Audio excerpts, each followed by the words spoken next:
The story of the Maryland man, Kilmar Abrego Garcia, began on April 1st of this year when The Atlantic put out an article explaining that he had been mistakenly removed to El Salvador and, of course, coined the famous phrase Maryland man or Maryland father.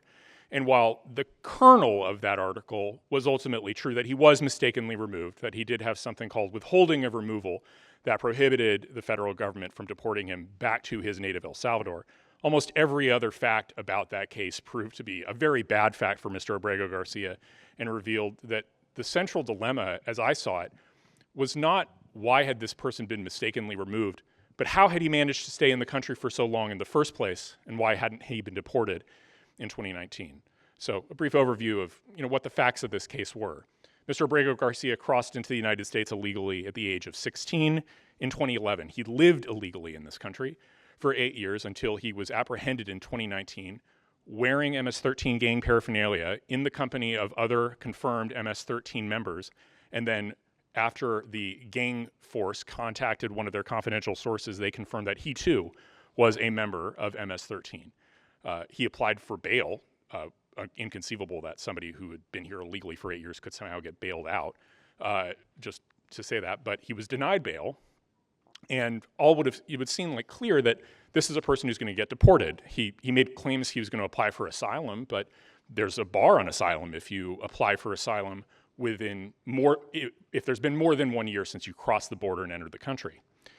But he applied for something called withholding of removal, and he prevailed. He managed to convince an immigration judge that as a result of the fact that the 18th Street gang had a decade earlier extorted his mother's pupusa shop, that as a result, a decade later, he was suddenly going to be persecuted by the very same gang.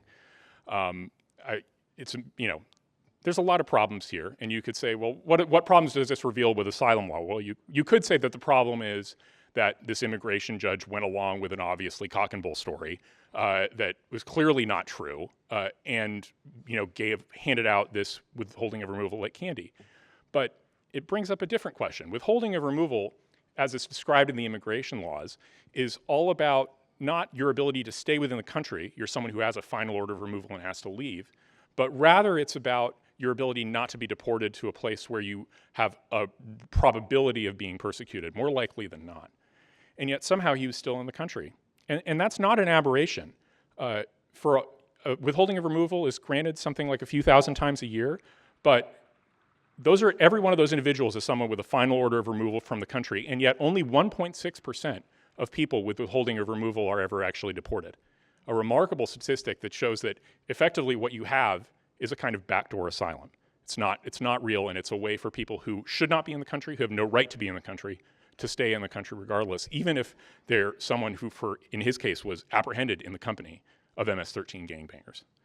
So what's kind of the underlying cause of this problem? Why did we have to tolerate this man's continued presence in the country? Well, it's the interaction of the withholding of removal statute with the holding of a Supreme Court case that was decided in 2001 called Zedvitas v. Davis, one that I think most people haven't heard of, but it has a lot of effect on specifically this question and on broader immigration law. So the subject of that case is a guy named Kęstutis Zedvitas. He was born in a displaced persons camp in Germany immediately after World War II to Lithuanian parents. He was admitted to the United States in 1956 at the age of 8. He lived here as a permanent resident. Sadly, in Mr. Zedvitas, the Lithuanians did not send their best. In 1966, he was convicted of attempted robbery. In 1974, attempted burglary. And in 1992, he was convicted of possession of nearly half a kilogram of cocaine with intent to distribute. Upon the completion of his sentence, he was detained by ICE and deported to Germany. The problem is that Germany wouldn't take him. He wasn't a citizen of Germany, and you can hardly blame the German authorities for deciding that they didn't want a career criminal like Mr. Zedvitas coming into their country. Then they went to the Lithuanians saying, well, you have Lithuanian parents, clearly they should take you, and the Lithuanians also in their wisdom said no thank you.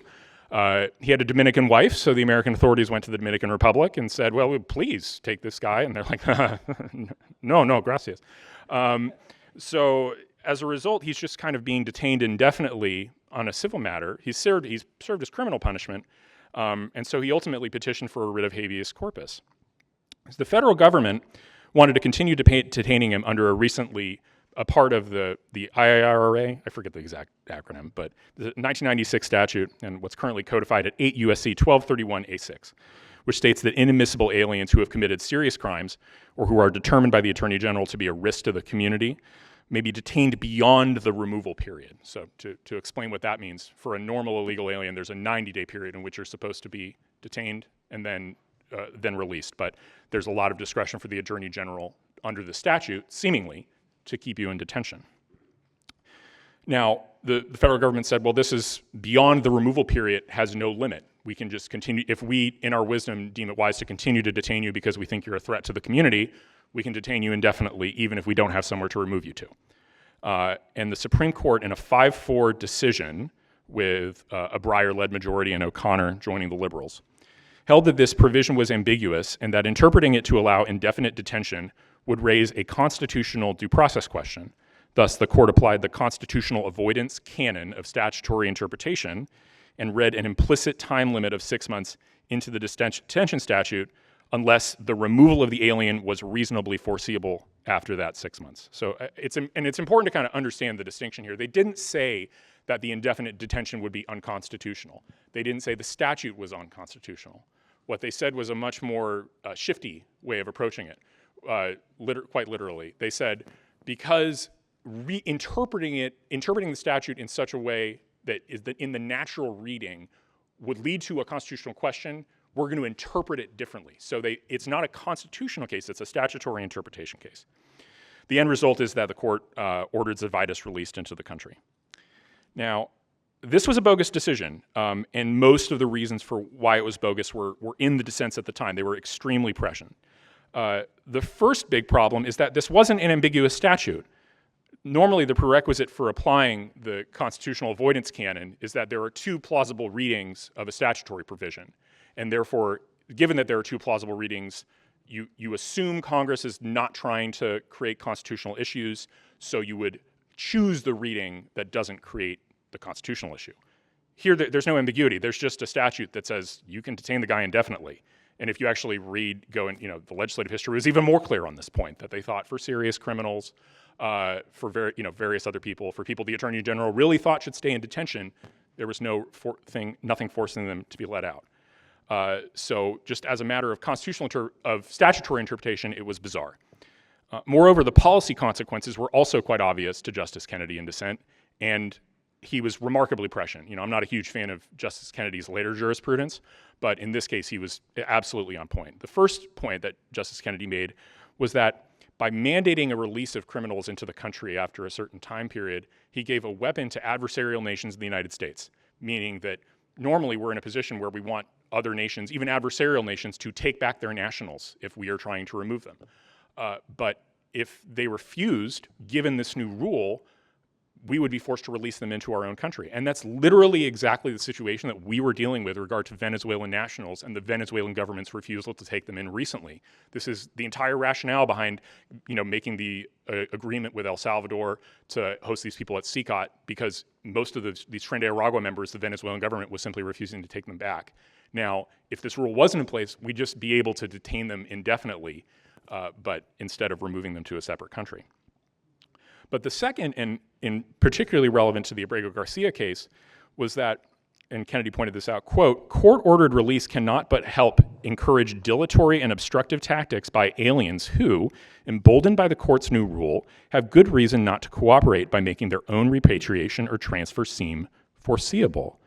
Kennedy went on, quote, neither the alien nor his family would find any urgency assisting with a petition to other countries to accept the alien back if the alien could simply remain in the United States indefinitely. And what he's hinting at is, if you don't have the ability to just say, not that everybody has to be detained indefinitely, but rather that if there's a rule that is going to eventually force someone's release, then it becomes this backdoor mechanism of granting asylum.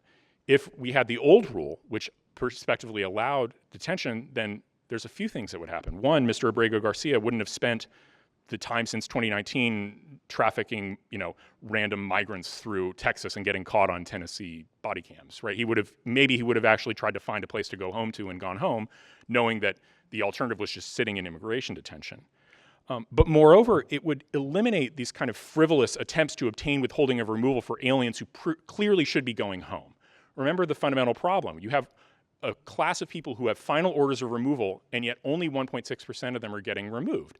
What that means is if you're an intelligent immigration lawyer, you're telling your client, yeah, I mean, you should by all rights be deported because you didn't apply for asylum within 1 year of entering the country, but we got a loophole for you here. And if you're willing to sit in immigration detention for 6 months and we can win, then you'll be able to stay indefinitely. Like de facto, de jure, you're still under a final order of removal, but in reality, it's very rare that you'd get deported. And that's a problem created by this really bad Supreme Court case that the people knew it was bad at the time. So given that we have this, very troubling interaction between the withholding of removal process and the holding of this Zydvitas case, what should President Trump and Republicans in Congress do? Well, the first thing that the administration should do, and this isn't like a critique, this is something I've been figuring out recently, but they should attempt to trigger a challenge to Zydvitas on its merits. Hopefully find another Salvadoran national who's been granted withholding of removal and detain him and work on removing him, but detain him outright, especially if finds someone who's particularly not safe to the community. That will trigger, probably somebody will come back and say, well, that's a violation of Zydvitas. This person is entitled to release in the United States, and he'll challenge it. And then we actually might go to the Supreme Court. Now, I doubt we will prevail on this, and the reason is it's because of the trick that the Supreme Court used. The Supreme Court, remember, instead of outright saying that the statute was unconstitutional, they said, we are interpreting the statute in this way to avoid a constitutional question. The reason that adds some trickiness is that statutory stare decisis is much stronger and afforded more respect by the Supreme Court, because on the theory that if Congress doesn't like how the Supreme Court has interpreted its statutes, it can always pass another one. It can always revise it. So I doubt this would work. But that's not out of the question. In 2022, in a case called Johnson versus Artiega-Martinez, Justice Thomas wrote a concurrence joined by Justice Gorsuch, where they asserted that Zydvitas was obviously wrong when it was decided and should be overruled. And so given an invitation from 2 sitting Supreme Court justices, I think it's perfectly worth taking them up on their offer and trying to find a way to challenge this and ultimately get it reversed. But the next option here, I think, is a natural course of action is a legislative fix. It might be tricky, obviously, getting it past a filibuster, but there's a lot of legislative tweaks that could be made here.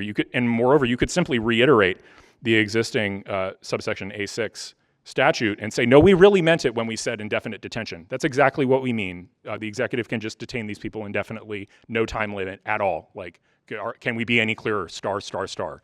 And what that would force is a Supreme Court to actually entertain the constitutionality of the statute rather than kind of dodging with this constitutional avoidance tool.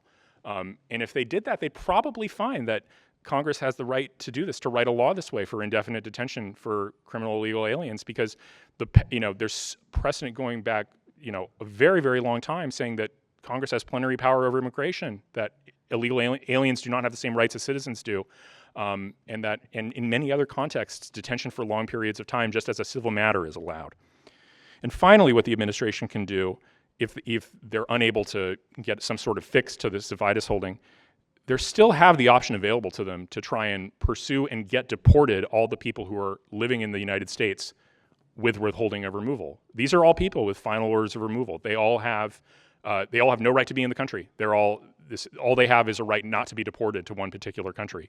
It's hard because that country is usually the country they're a national of, and you have to do some negotiating. But we've already done a lot of negotiating with El Salvador, with Uganda, with any number of other countries. And we've got $100 billion now for illegal immigration, thanks to the wisdom of Congress getting the big, beautiful bill passed. I think a perfectly good use of that money would be to spend it on specifically trying to deport people with withholding of removal, so that going forward, future immigration lawyers will not tell their clients that it's a good idea to spend their time on this avenue, rather than just accept the fact that they're going to be deported. So with that, I think that, the too long didn't read version, again, you can just do things, you can fix the problems in immigration law. We could, try and get this holding reversed, amend the statute to fix it, and already use the other tools available to deport these people who have no right to be in the country. Thank you.